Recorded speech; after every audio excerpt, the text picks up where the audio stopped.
기술 전쟁의 판도가 완전히 뒤집혔습니다. 애플의 극비 문건이 공개되며 삼성 이미지 센서가 소니를 압도했다는 충격적 결과가 드러났습니다. 소니가 30년간 지켜온 이미지 센서 왕국이 삼성의 새로운 기술 앞에서 붕괴하고 있습니다.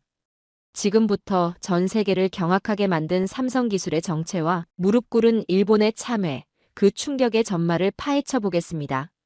감동소환소는 이제 첫 시작하는 채널이에요. 좋아요와 구독으로 응원해주시면 더욱 재밌는 이야기로 보답해드리겠습니다. 큰 힘이 됩니다. 감사합니다. 도쿄 시나가와구 소니 본사 36층. 연구동의 모퉁이 사무실에서 저는 오늘도 현미경 앞에 앉았습니다. 손목 시계가 가리키는 시각은 새벽 2시, 창밖으로는 네온 사인들이 희미하게 깜빡이고 있었죠.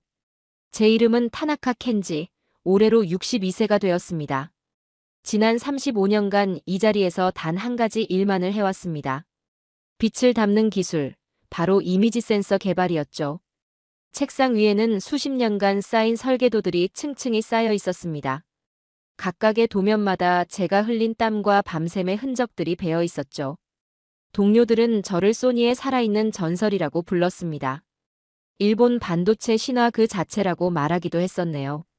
하지만 저에게는 그런 화려한 수식어보다도 더 소중한 신념이 있었습니다.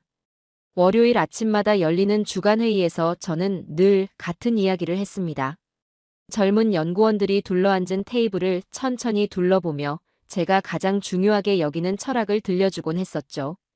기술이란 단순히 숫자로 측정되는 효율의 산물이 아닙니다. 하나하나의 부품에 장인의 혼을 불어넣고 오랜 시간 정성스럽게 다듬어 완성하는 예술 작품입니다.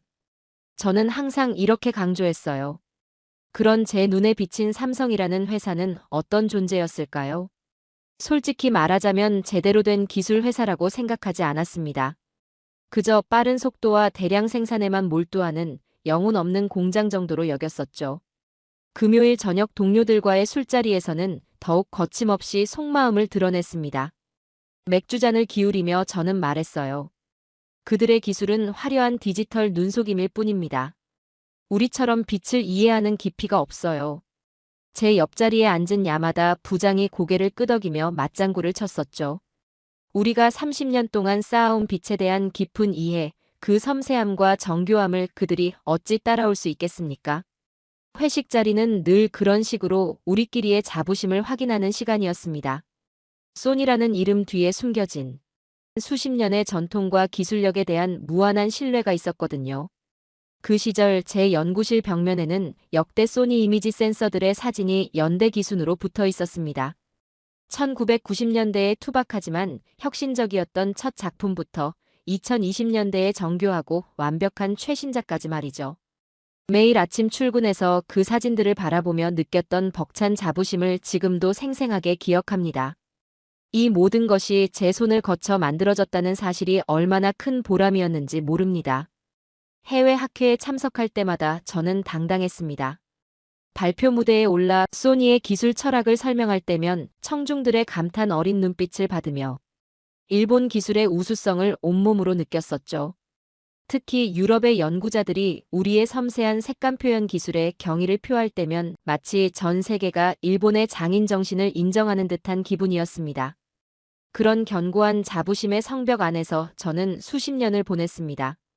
바깥 세상이 어떻게 변하고 있는지, 새로운 패러다임이 어떤 속도로 다가오고 있는지 전혀 눈치채지 못했었죠.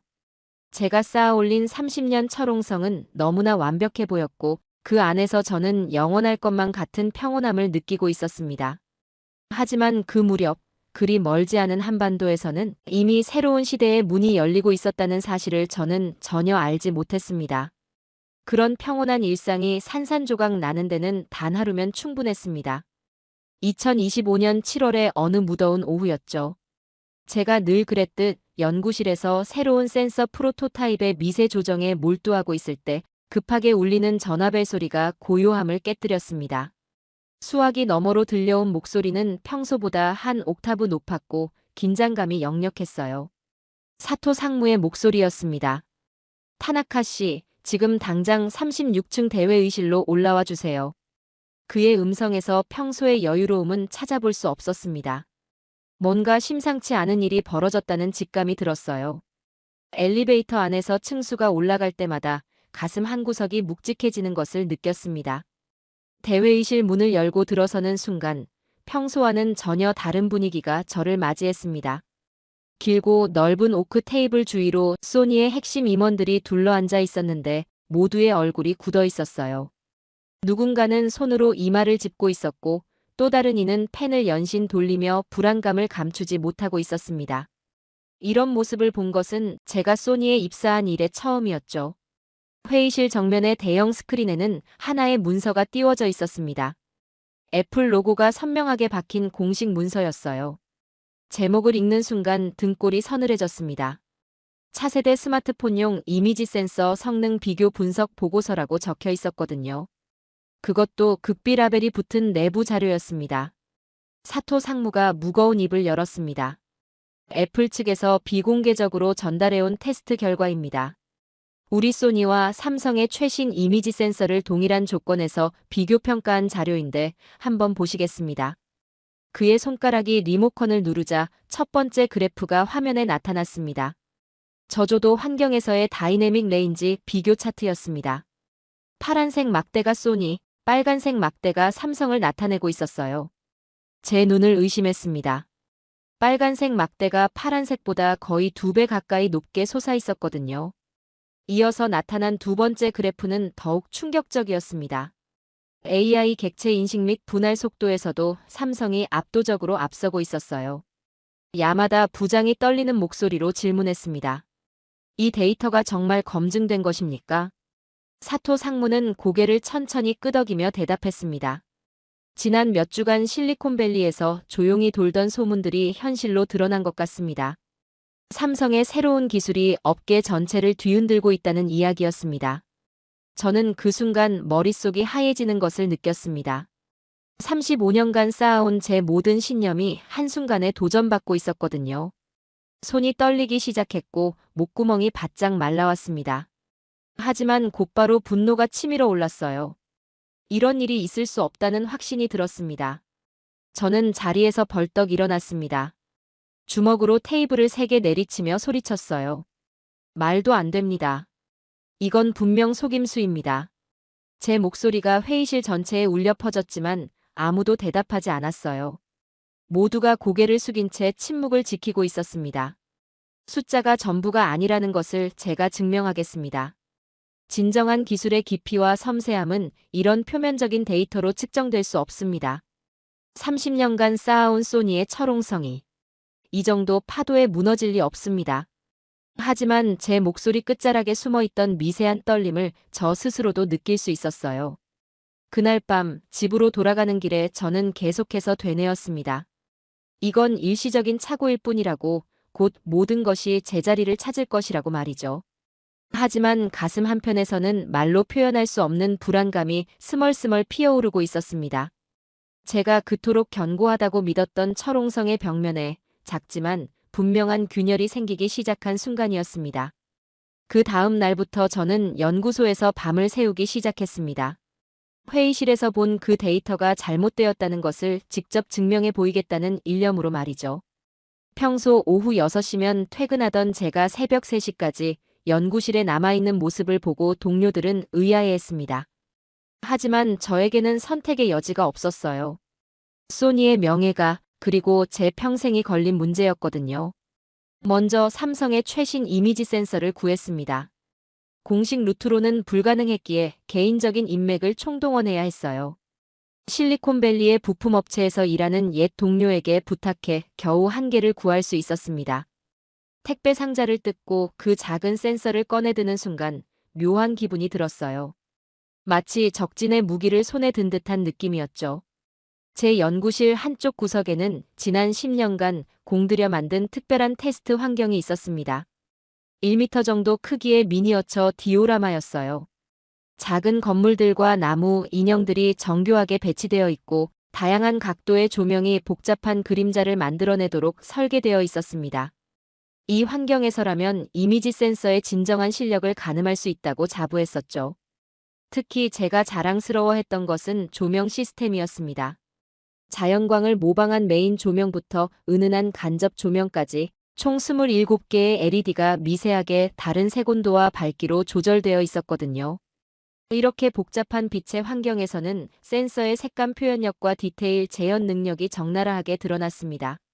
소니의 센서라면 이 미묘한 빛의 차이들을 마치 피아니스트가 건반을 다루듯 섬세하게 포착해낼 것이라 확신했어요. 삼성 센서를 테스트 장비에 연결하고 첫 번째 촬영을 시작했습니다. 모니터 화면에 서서히 이미지가 나타나기 시작했어요. 처음에는 별다른 감정 없이 결과를 지켜봤습니다.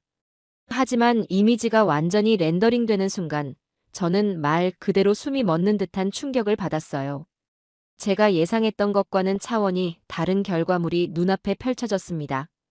어두운 구석에 숨겨진 디테일들이 마치 마법처럼 선명하게 드러나 있었거든요. 그것도 단순히 밝기만 높인 것이 아니라 각각의 사물이 가진 고유한 질감과 색감을 정확하게 재현하면서 말이죠. 빨간 벽돌의 거친 표면, 나뭇잎의 미세한 인맥, 심지어 인형 얼굴의 작은 주름까지 모든 것이 생생하게 살아 있었습니다. 저는 처음에는 장비 오류라고 생각했어요. 같은 조건에서 소니 센서로 다시 촬영해봤습니다. 우리가 30년간 자랑해온 색감의 정교함과 자연스러움이 화면에 나타났지만 삼성 센서의 결과물과 비교하니 마치 흐릿한 연필 스케치 같아 보였어요. 이해할 수 없는 일이었습니다. 밤이 깊어갈수록 제 혼란은 더욱 깊어졌습니다. 조명을 더욱 복잡하게 설정하고 더 어려운 조건들을 만들어가며 계속 테스트를 반복했어요. 하지만 결과는 매번 같았습니다. 삼성의 센서는 제가 그토록 폄하했던 AI 기술을 활용해 물리적 한계를 뛰어넘고 있었거든요. 가장 충격적이었던 것은 센서가 단순히 빛을 기록하는 것이 아니라 마치 사고하는 것처럼 보였다는 점이었습니다. 어둠 속에서 정보가 부족한 영역을 발견하면 주변 데이터를 분석해 가장 자연스러운 결과를 만들어냈어요. 나무 그림자로 가려진 건물의 외벽 색깔을 추론해내고 역광으로 실루엣만 보이는 인형의 표정까지 복원해내는 모습을 보며 저는 소름이 돋았습니다. 새벽 4시가 넘어서야 저는 모든 장비의 전원을 껐습니다. 연구실의 정막 속에서 혼자 앉아 생각에 잠겼어요. 제가 평생을 바쳐 추구해온 완벽한 광학 기술이 한순간에 구시대의 유물처럼 느껴졌습니다. 삼성은 빛을 담는 것을 넘어서 빛을 창조하고 있었거든요. 그날 밤 제 머릿속에서는 한 가지 생각이 끊임없이 맴돌았습니다. 이건 불가능한 일이라고, 제가 평생 신봉해온 물리 법칙을 거스르는 일이라고 말이죠. 하지만 눈앞의 현실은 너무나 명확했습니다. 숫자가 거짓말을 하지 않는다는 것을, 그리고 진정한 혁신이 무엇인지를 그날 밤 뼈저리게 깨달았어요. 제가 그토록 자랑스러워했던 장인의 손길보다도 기계의 지능이 더 아름다운 결과를 만들어내고 있었습니다. 그로부터 며칠이 지나자 소니 전체가 급격히 요동치기 시작했습니다. 제가 혼자만의 충격으로 여겼던 일이 회사 전체를 뒤흔드는 지진으로 번져나갔거든요. 월요일 아침 출근길, 평소 활기찬 모습을 보이던 로비는 묘하게 조용했습니다. 직원들의 얼굴에서는 불안감을 읽을 수 있었어요. 누군가는 스마트폰을 들여다보며 주가 차트를 확인하고 있었고, 또 다른 이는 동료와 작은 목소리로 속삭이며 걱정스러운 표정을 짓고 있었습니다. 엘리베이터 안에서 들은 대화가 아직도 귀에 생생합니다. 영업부 과장이 마케팅팀 직원에게 말하더군요. 애플이 차세대 아이폰에 삼성 센서를 탑재한다는 소문이 확산되면서 주식시장이 패닉 상태라고 했어요. 하루 만에 소니 주가가 15%나 폭락했다는 이야기였습니다. 제 가슴이 철렁 내려앉았어요.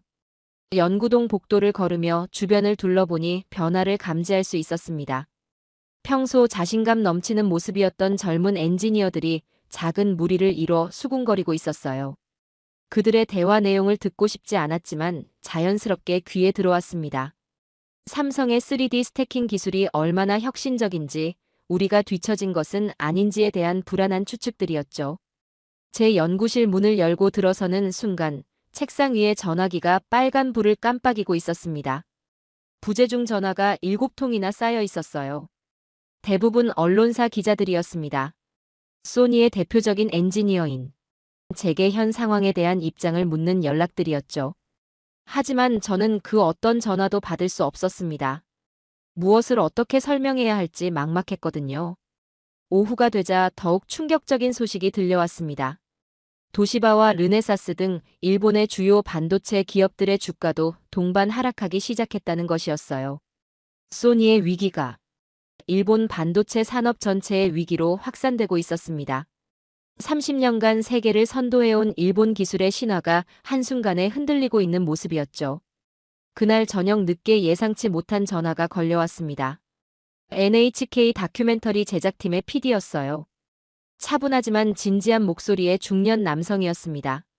자신을 야마시타 PD라고 소개하며 현재 일본이 직면한 반도체 위기에 대한 심층, 다큐멘터리를 기획하고 있다고 설명했어요.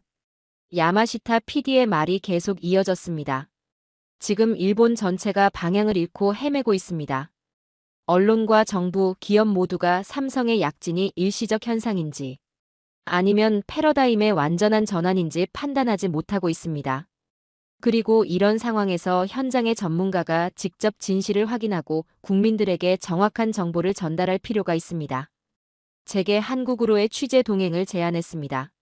삼성의 실제 기술력을 직접 눈으로 확인하고 우리가 무엇을 놓쳤는지 파악해달라는 요청이었어요. 처음에는 거절하고 싶었습니다. 경쟁사의 본거지로 들어간다는 것 자체가 굴욕적으로 느껴졌거든요. 하지만 야마시타 PD의 다음 말이 제 마음을 움직였습니다. 이것이 단순한 기업 간 경쟁의 문제가 아닙니다. 일본이라는 나라의 미래가 걸린 문제입니다. 우리가 현실을 정확히 파악하지 못하면 더 큰 재앙이 올 수도 있습니다. 그 말을 듣는 순간 제 머릿속에 번개가 치는 듯한 깨달음이 왔습니다. 저는 그동안 이 상황을 개인적인 자존심의 문제로만 바라봤었어요. 하지만 실제로는 훨씬 더 큰 의미를 가진 역사적 전환점이었던 것입니다. 일본의 기술 패권이 흔들리는 순간을, 그리고 새로운 강자가 등장하는 과정을 제가 직접 목격하고 기록해야 할 책임이 있다는 생각이 들었어요. 밤늦은 시간이었지만 집으로 돌아가 아내에게 상황을 설명했습니다. 한국으로 취재를 떠나야 할 것 같습니다. 아내는 처음에 걱정스러운 표정을 지었지만 제 진지한 모습을 보고는 조용히 고개를 끄덕였습니다. 35년간 함께한 아내만이 제 마음을 이해할 수 있었거든요. 그날 밤 잠자리에 누워서도 잠이 오지 않았습니다. 창밖으로 보이는 도쿄의 야경을 바라보며 생각했어요. 이것은 패배를 확인하러 가는 길이 아니라고 스스로를 다독였습니다. 마지막 사무라이가 자신의 모든 것을 걸고 새로운 세상을 이해하려는 용기 있는 여정이라고 말이죠. 다음 날 아침 야마시타 PD에게 전화를 걸어 동행하겠다고 답했습니다. 그 순간부터 저는 생애 처음으로 저를 무너뜨린 적의 심장부로 향하는 준비를 시작했습니다. 두려움과 호기심이 뒤섞인 복잡한 감정을 안고 말이죠. 인천국제공항에 내린 순간부터 저는 예상과 다른 풍경에 압도당했습니다. 공항 자체가 하나의 거대한 미래 도시 같았어요. 천장까지 뻗어있는 거대한 유리창을 통해 쏟아져 들어오는 자연광과 정교하게 배치된 조명들이 조화를 이루면 마치 SF 영화의 한 장면 속에 들어와 있는 듯한 착각을 불러일으켰습니다. 공항 곳곳을 누비는 자율이동 카트들과 다국어로 안내하는 AI 로봇들을 보며 한국이라는 나라에 대한 제 편견이 얼마나 잘못되었는지 깨닫기 시작했어요. 야마시타 PD와 함께 렌터카에 올라 화성으로 향하는 고속도로에 진입했습니다. 차창 밖으로 펼쳐지는 풍경은 제가 상상했던 것과는 완전히 달랐어요. 완벽하게 정비된 8차선 고속도로 위로 최신형 전기차들이 질서정연하게 달리고 있었습니다. 도로 곳곳에 설치된 스마트 신호등과 교통정보 디스플레이들이 실시간으로 정보를 업데이트하며 전체 교통 시스템이 하나의 거대한 컴퓨터처럼 작동하고 있다는 인상을 받았어요.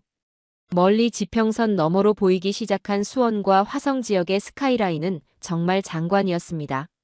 미래 도시에서나 볼 법한 초현대적인 건물들이 끝없이 솟아있었거든요. 유리와 강철로 이루어진 마천루들이 햇빛을 받아 은빛으로 반짝이며 그 사이사이로 녹지 공간들이 조화롭게 배치되어 있었어요.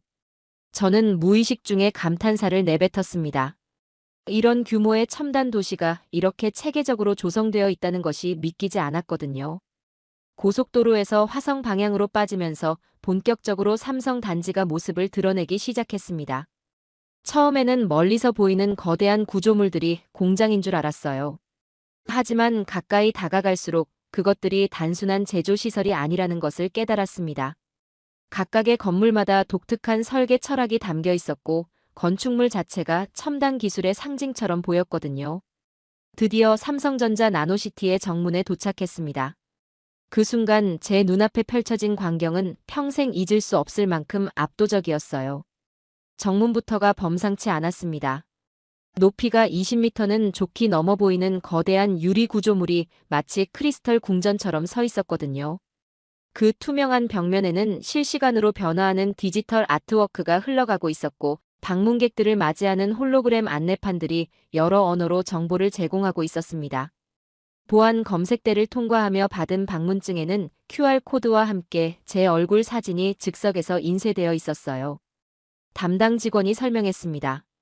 이 방문증만 있으면 단지 내 어디든 자유롭게 이동할 수 있습니다. 건물마다 설치된 센서들이 자동으로 방문자를 인식하고 필요한 정보를 제공합니다. 이런 시스템을 보며 저는 삼성이 단순히 반도체만 만드는 회사가 아니라는 것을 실감했습니다. 단지 내부로 들어서자 더욱 놀라운 풍경이 기다리고 있었어요. 미래 기술 캠퍼스, 나노 테크놀로지 연구단지, AI 융합개발센터 등 혁신을 상징하는 이름들이 붙은 수십 개의 건물들이 질서정연하게 배치되어 있었습니다. 각 건물은 서로 다른 건축 스타일을 가지고 있으면서도 전체적으로는 완벽한 조화를 이루고 있었어요. 마치 거대한 두뇌의 각 영역들이 유기적으로 연결되어 있는 듯한 느낌이었습니다. 건물 사이사이로 오가는 사람들의 모습도 인상적이었습니다. 대부분 20대에서 30대로 보이는 젊은 연구원들이었는데 모두가 활기차고 자신감 넘치는 표정을 하고 있었어요. 그들이 주고받는 대화 소리가 들려왔는데 영어와 한국어가 자연스럽게 섞여 있었습니다. 세계 각국에서 온 인재들이 함께 일하고 있다는 것을 직감할 수 있었죠. 가장 충격적이었던 것은 단지의 규모였습니다. 끝이 보이지 않을 정도로 넓은 부지에 최신 시설들이 계속해서 건설되고 있었어요. 크레인들이 하늘 높이 솟아있고 새로운 연구동들이 속속 완공되어 가는 모습을 보며 이곳이 얼마나 빠르게 성장하고 있는지 알 수 있었습니다.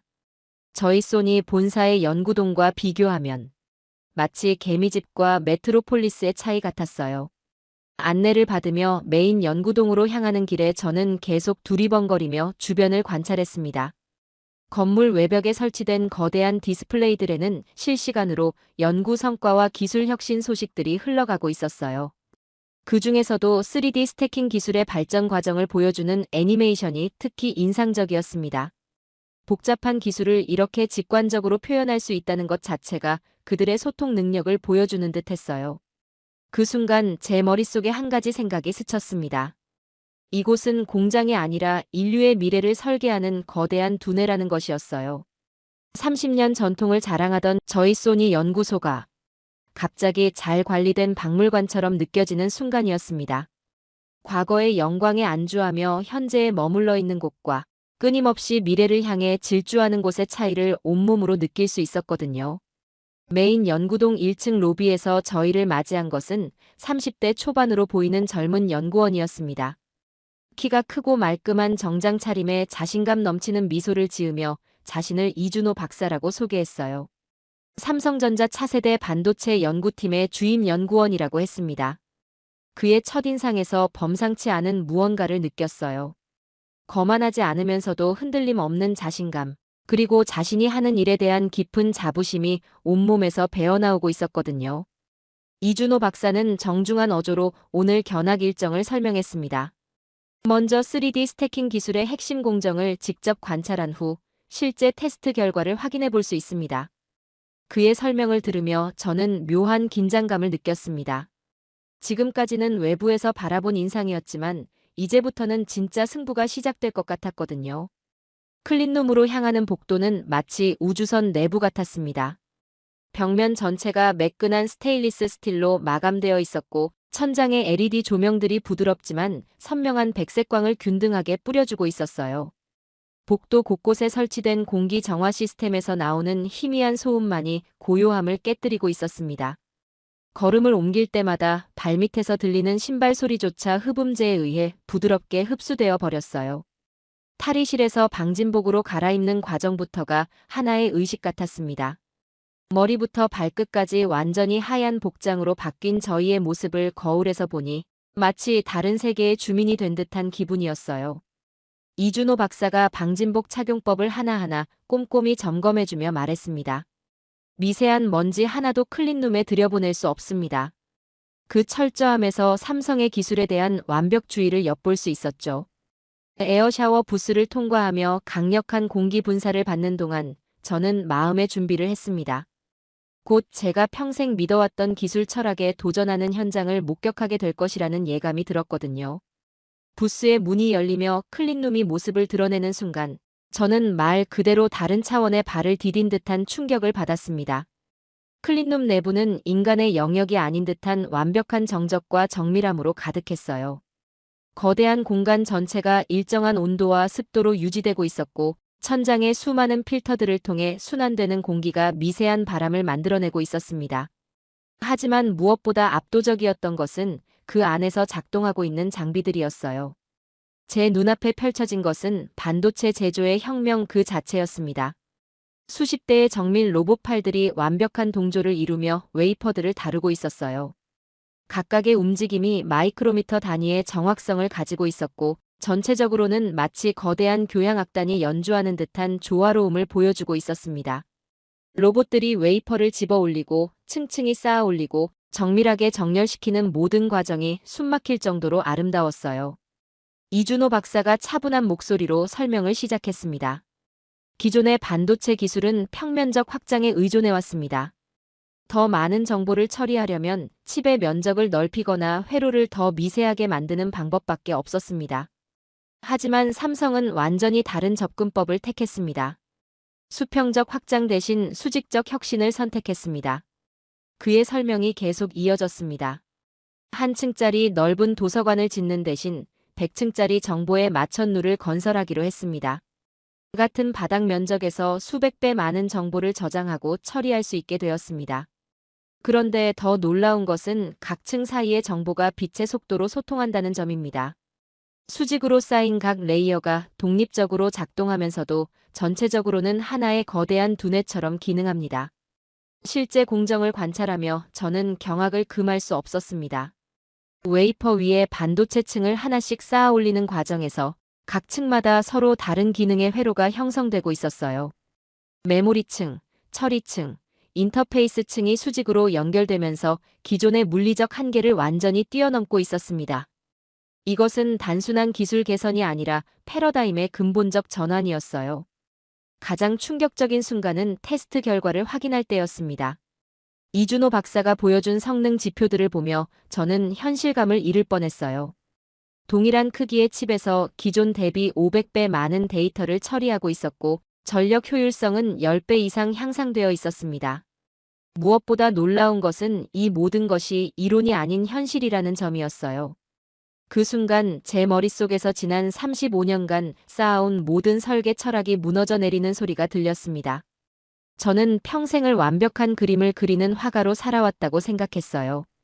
한 장의 캔버스에서 최고의 색감과 섬세함을 표현하는 것이 기술의 본질이라고 믿었습니다. 하지만 삼성은 그림을 그릴 캔버스 자체를 지능을 가진 생명체로 만들고 있었던 것입니다.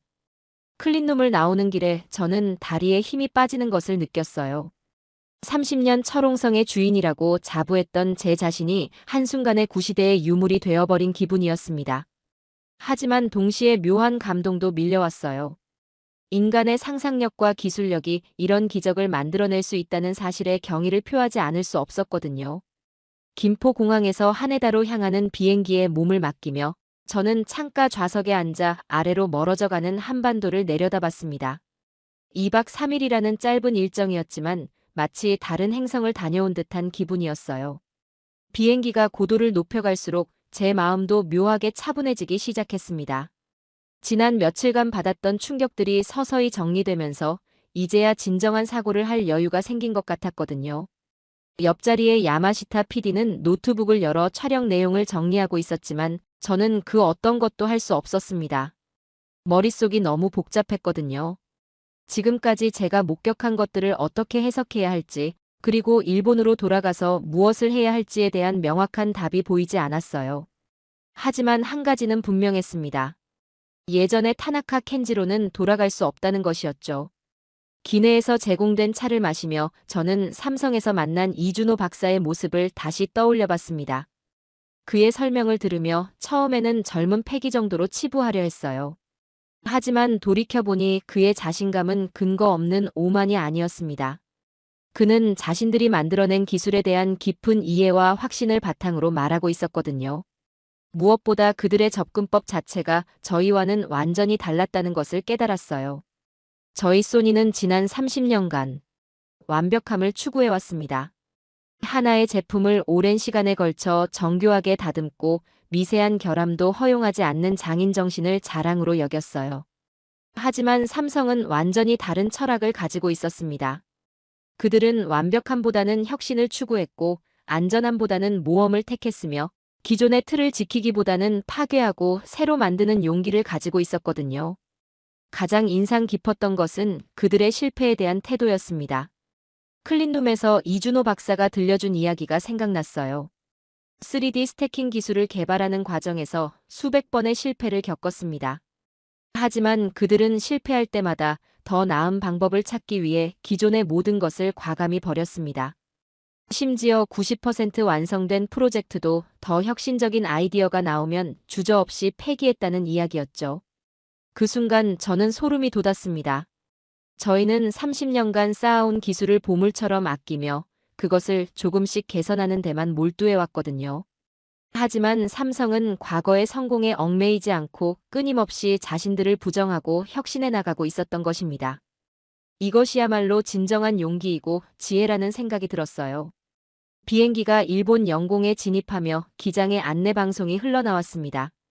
하네다 공항에 곧 착륙합니다. 창밖으로 보이는 도쿄의 야경은 여전히 아름다웠지만 떠나기 전과는 다른 시각으로 바라보게 되었습니다.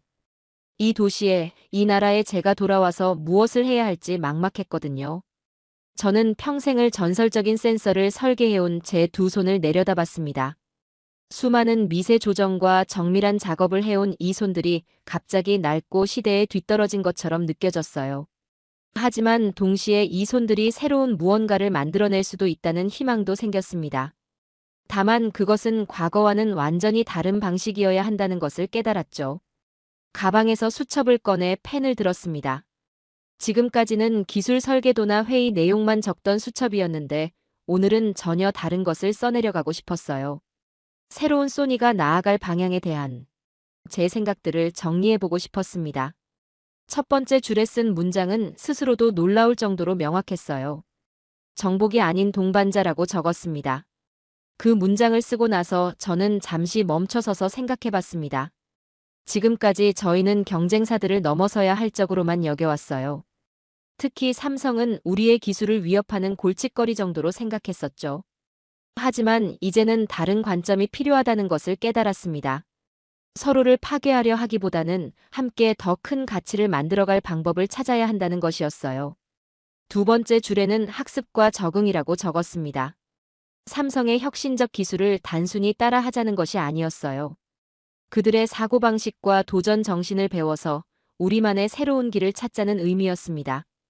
우리의 전통적 강점인 정밀함과 완성도를 포기하는 것이 아니라 거기에 혁신의 DNA를 접목시켜 완전히 새로운 가치를 창조하자는 비전이었죠. 세 번째 줄에는 미래 지향적 사고라고 썼습니다. 과거의 영광에 안주하지 말고 10년 후, 20년 후의 세상을 내다보며 기술을 개발해야 한다는 다짐이었어요. 삼성이 보여준 것처럼 현재의 물리적 한계를 뛰어넘는 상상력과 실행력을 가져야 한다는 것을 의미했습니다. 비행기가 활주로에 착륙하며 가벼운 충격이 느껴졌습니다.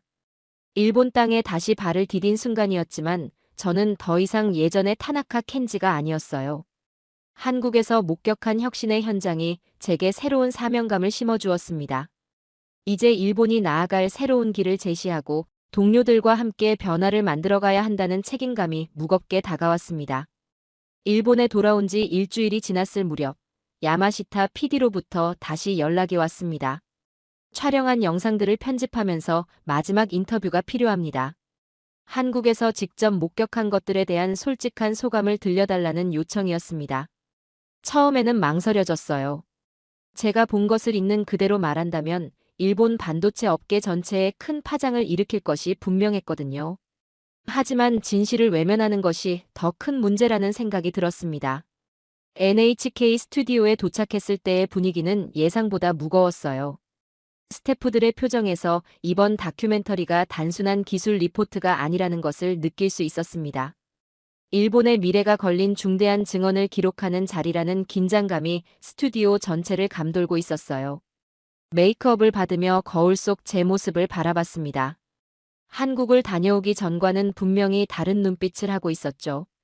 카메라 앞에 앉아 첫 질문을 받는 순간 저는 예상치 못한 감정의 파도에 휩싸였습니다.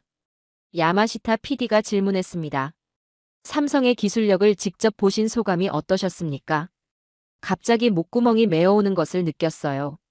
지난 35년간 쌓아온 모든 것이 한순간에 무너진 충격과 동시에 인간의 위대함에 대한 경외감이 동시에 밀려왔습니다. 저는 잠시 침묵한 후 천천히 입을 열었습니다. 제가 한국에서 본 것은 단순한 기술 경쟁의 승부가 아닙니다. 완전히 다른 차원의 사고방식이 만들어낸 혁명이었습니다. 말을 이어가면서 저도 모르게 눈물이 흘러내리기 시작했어요. 35년간 신봉해온 신념이 무너지는 아픔과 새로운 가능성에 대한 감동이 뒤섞인 복잡한 감정이었습니다. 특히 제가 깨달은 핵심을 설명할 때 목소리가 떨렸습니다.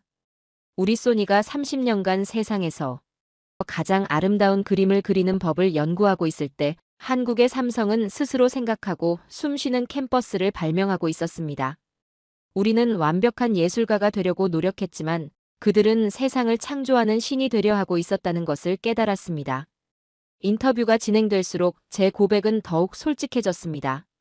지금까지 우리가 자랑스러워했던 장인 정신과 완벽주의가 때로는 혁신을 가로막는 족쇄가 될 수 있다는 것을 인정했어요. 변화를 두려워하고 과거의 성공에 안주하면서 새로운 패러다임의 등장을 놓쳤다고 반성했습니다. 카메라를 바라보며 저는 일본 전체를 대표해서 사과하는 마음이었어요. 하지만 절망적인 이야기만 한 것은 아니었습니다. 이제라도 늦지 않습니다. 우리에게는 새로운 기회가 있습니다. 삼성을 넘어서려 하기보다는 그들에게서 배우고 함께 더 큰 가치를 만들어갈 방법을 찾아야 합니다. 붓을 내려놓고 새로운 캠퍼스를 만드는 법을 배워야 할 때입니다. 인터뷰가 끝난 직후 야마시타 PD가 제게 말했습니다. 이 영상이 소니 본사에도 전달될 예정입니다. 회사 차원에서 앞으로의 전략을 수립하는데 중요한 참고 자료가 될 것입니다. 저는 고개를 끄덕였어요. 제 고백이 동료들에게 어떤 영향을 미칠지 모르겠지만 진실을 말하는 것이 제 책임이라고 생각했거든요. 며칠 후 소니 본사 36층 대회의실에서는 긴급 임원회의가 열렸습니다. 대형 스크린에 제 인터뷰 영상이 재생되고 있었어요. 회의실은 정적에 휩싸여 있었고 임원들의 표정은 복잡했습니다. 충격과 당황, 그리고 깊은 고민이 뒤섞인 분위기였죠. 제 솔직한 고백이 회사 전체에 큰 파장을 일으키고 있다는 것을 나중에 들을 수 있었습니다. 사토 상무가 침묵을 깨며 말했습니다. 타나카 선배의 말이 맞습니다. 이제 우리도 변해야 할 때입니다. 몇몇 보수적인 임원들은 여전히 회의적인 반응을 보였지만 젊은 임원들은 조용히 고개를 끄덕이며 공감을 표했습니다. 변화에 대한 의지가 서서히 형성되고 있다는 신호였어요. 그 순간 제 스마트폰에 속보 알림이 떴습니다. 화면을 확인하는 순간 저는 말문이 막혔어요. 애플이 삼성전자와 역대 최대 규모의 이미지 센서 공급 계약을 체결했다는 뉴스였습니다. 계약 규모는 수조 원에 달한다는 내용이었죠. 제가 예상했던 것보다 훨씬 빠르게 시장의 판도가 바뀌고 있었던 것입니다. 이 뉴스는 제 고백이 단순한 감상이 아니라 냉엄한 현실이었음을 증명하는 결정적 증거였어요. 더 이상 변화를 미룰 시간이 없다는 것을 모든 사람이 깨달을 수밖에 없는 순간이었습니다. 저는 스마트폰을 내려놓고 창밖을 바라봤어요. 도쿄의 하늘은 여전히 푸르렀지만 그 아래 흐르는 시간은 이미 새로운 시대를 향해 돌이킬 수 없이 흘러가고 있었습니다. 제 고통스러운 여정이 옳았다는 것을 증명하는 조용하고도 완전한 마침표였습니다. 이제 진짜 변화가 시작될 때였어요. 이 이야기가 여러분의 가슴에 뜨거운 울림을 주었다면 좋아요와 구독으로 저희 채널에 힘을 실어주세요. 또한 이 영상을 널리 공유하여 더 많은 사람에게 알려질 수 있도록 도와주시면 더욱 좋을 것 같습니다. 지금까지 시청해주셔서 감사합니다.